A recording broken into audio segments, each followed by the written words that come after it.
लगभग उसी तरह का काम, उसी तरह की बात आप कह रहे हैं। लेकिन जब समाज में आप जाते हैं, जब काम करते हैं, लोग नहीं कहते ऐसा कि आप तो बीजेपी के लिए काम कर रहे होंगे, जो भाषा मोदी जी और योगी जी बोल रहे हैं, वही काम आप समाज में जाकर कर रहे हैं।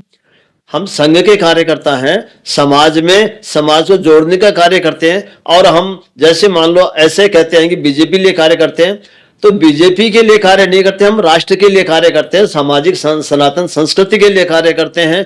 और उस समय कई बार कोई ऐसी योजना आ जाती है, वो अलग बात है।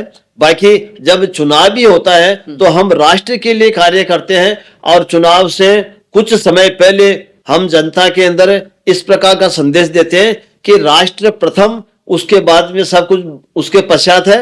इसलिए राष्ट्र के हित में हमें मतदान करना है, मतदान अवश्य करना है। और राष्ट्र के लेकिन मतदान किसको करना है ये नहीं कहते हैं।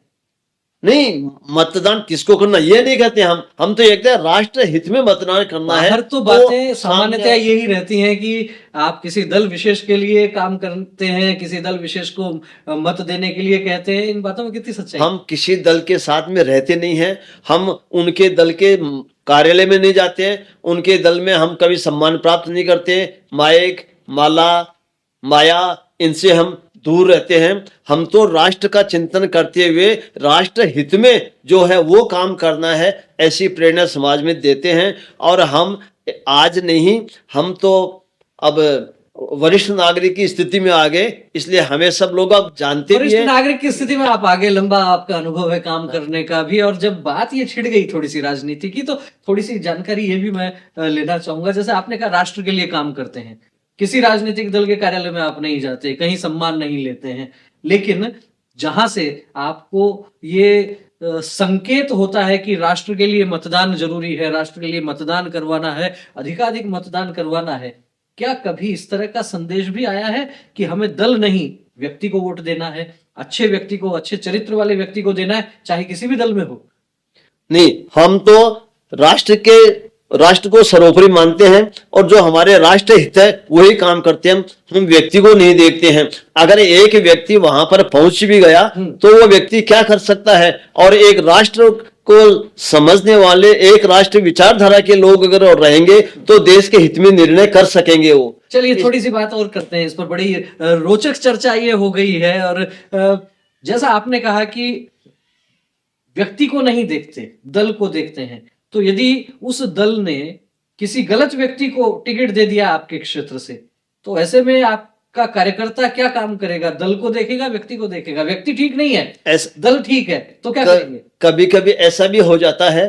और ऐसा हो जाता है तो भी क्या होता है कि वो व्यक्ति हो सकता है कुछ लोगों की नजरों में ठीक नहीं हो, लेकिन संगठन ने उसको कुछ सोच समझ करके और उसको अवसर दिया है। जब अवसर उसको दिया है तो संगठन के अनुकूल तो रहेगा, यह तो सच्चाई है। संगठन के बाहर नहीं जाएगा, संगठन के साथ रहेगा, संगठन के विरोध में वो आवाज नहीं उठाएगा। बड़े लक्ष्य के लिए छोटी सी समस्या हो तो उसको नजरअंदाज किया जा सकता है। ये इसका सार हम निकाल सकते हैं ना।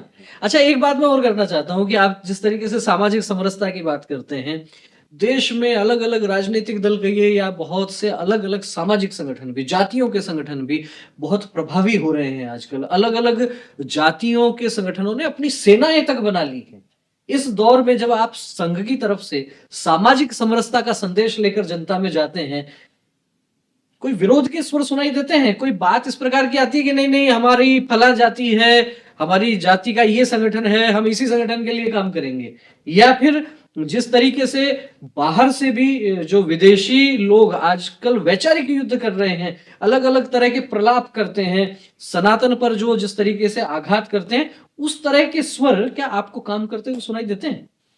खैर, ऐसा भी कभी कभी होता है, लेकिन हम जिस क्षेत्र में काम करते हैं हमारा वहां पर संपर्क होता है, और संपर्क होने के कारण से वो हमारी बात को मानते हैं।